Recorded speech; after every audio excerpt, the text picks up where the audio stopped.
Average of about $6,800 on vacations this year. But sometimes a dream trip can turn into a financial nightmare. Marnie Peel is the communications director for AARP North Dakota, and she's here to tell us all about these travel scams. Good morning, Marnie. Good morning, Heidi. Good morning. Travel scams, vacations, I feel like it's, a pretty good situation for a scammer. It is. It is. I mean, people scrimp and save and plan, and it's a big deal. It's about a memorable experience. I'm taking my family of 5 to Seattle in a few weeks, Love and it costs a lot of money too. So it's a really big deal. And when somebody undermines that ability to do that thing, it's really traumatizing and can be really upsetting. It really, really is too. And whether it's through a travel agent, I think that's the way you want to lean here versus maybe doing it yourself. How do you know those reliable places? Like, I mean, not to call anybody out here, but like cheapoair.com sounds like a scam, but from what I know, it is legit. So how do you decipher that? Yeah, and anything that sounds too good to be true probably is, and one of those things, like you said, a lot of people do use travel agents. And in town, I know there was recently a case where there's one travel agent's been scamming people, and I have a friend who this happened with. And so the thing is you always really want to do your homework, and you want to go out there and check the Better Business Bureau and do a Google search for this travel agent that says things like this name and then scam,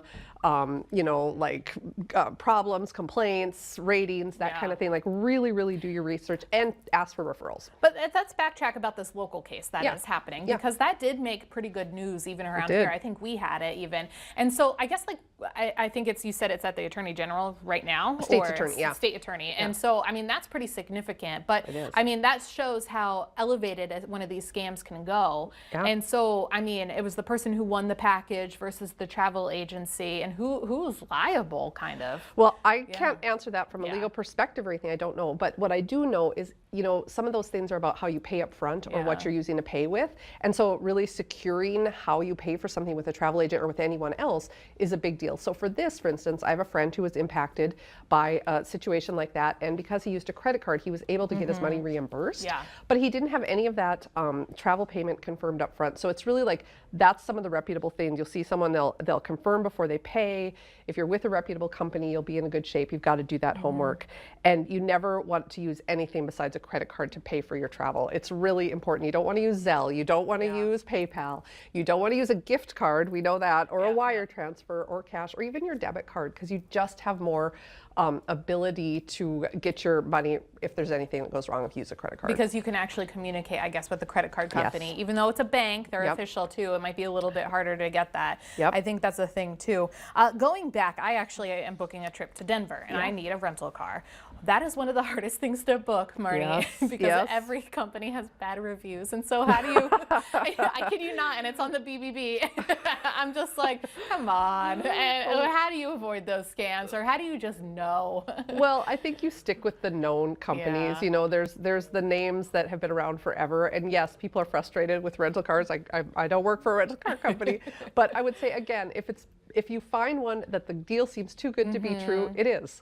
So stick with those reputable names, the ones you've heard of, the ones that have been around for a while, the one that companies in town, if you know someone, that large corporations are working with. I think sometimes that is helpful because they have people to do that research. Now, going back to travel agents too, you said extremely helpful. Is it better to obviously research them first, but what about just meeting them face to face?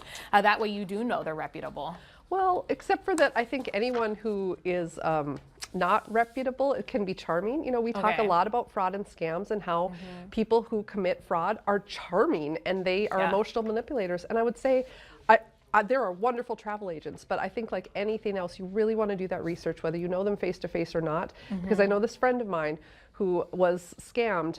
He had a wonderful relationship with this person, and it was really personally devastating. Just like we talk about at AARP with any other fraud, you feel like you have a connection with someone and then they betray you.